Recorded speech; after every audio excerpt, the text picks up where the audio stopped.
Hey boys and girls, here is a quick look at your three options for your Civil War literature project. It is your last project of the year. All right, by now you've probably taken the Manifest Destiny Chapter 12 assessment. Hopefully you've received 100%. If not, make sure you do that. Those are standards you're going to be assessed on in quarter here. All right, so right now you probably jumped back into updates here to watch the video, which is good.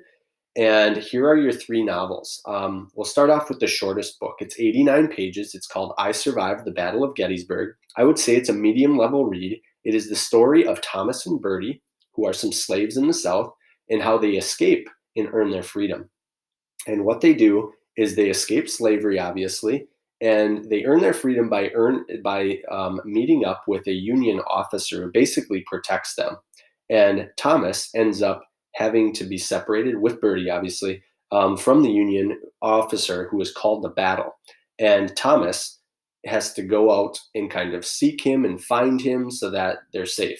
And in finding him, he finds himself on the Battle of Gettysburg, the turning point of the Civil War. More on that later. Great story here. There's an audio clip available so you can hear me or somebody else read that as you read it yourself. Okay. The next one is Soldier's Heart. This is the second medium level read. It is 104 pages. It is the story of a boy about 14 years old, Charlie Goddard of Minnesota. And it's written by Gary Paulsen, the famous author of Hatchet.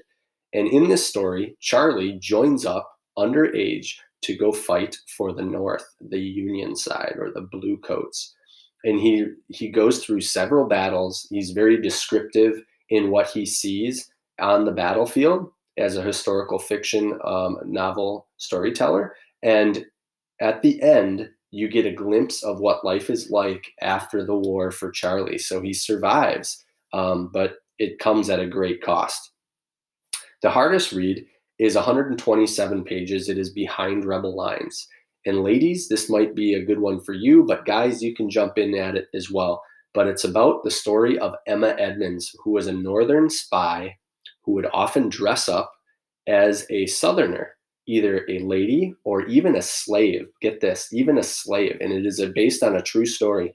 But she would dress up as a spy for the North, as a Southerner, and seek information. And she was really critical in helping to turn the result of some battles. So this is a great read. It is one of my favorites of the three, but they are all three awesome stories. So choose the one you think is the best for you. I Survived Battle of Gettysburg, Charlie Goddard in Soldier's Heart, or The Spy, Emma Edmonds in Behind Rebel Lines. All right. So you've got this literacy packet. You should jump in to comments right now. So you should pause this. You should jump into comments and let me know what book you think you're going to read. But I want to go through what it is that you are going to have to do over the next several days to get a good score on this project. So you can go to your Civil War novel packets. I've got them all linked in here, 1, 2, 3, and they're all different, okay? But they all have the same tasks in it. So you're going to open up the one related or corresponding to your book, okay? So you've chosen your novel now. You've commented on what you're going to read. You've opened up this document, and now you're going to make a copy for yourself, and you're going to have it in the front of it, your name, Tyler Resch, and then it'll say the packet. You're going to start reading it. And as you read the novel, you got to answer some questions and do some tasks. So let's look at an example. When you're done with the packet in full and you've read it, you would submit it in Schoology right over here on the right. Not now, Anton. All right.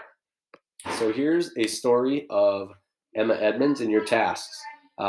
Every day you need to write a one-line summary. All right. And I've given you a nice reading schedule. It depends on the book. This is for Behind Rebel Lines. So I've broken it up into 5 days. So you're done. The 6th day will be a catch-up day. I want you to fill out a geography page marking some of the key events, where they took place on the map. You should be able to do that with some of the drawing tools up at the top. Okay? Mark at least 3 key places and where the story begins, the setting. All right, push and pull factors are things that drive a person away from a place and pull them to another. You got to come up with two push and 2 pulls. And finally, there's a set of questions at the bottom based on the chapter. Try to get all that done and then submit it. You can do it.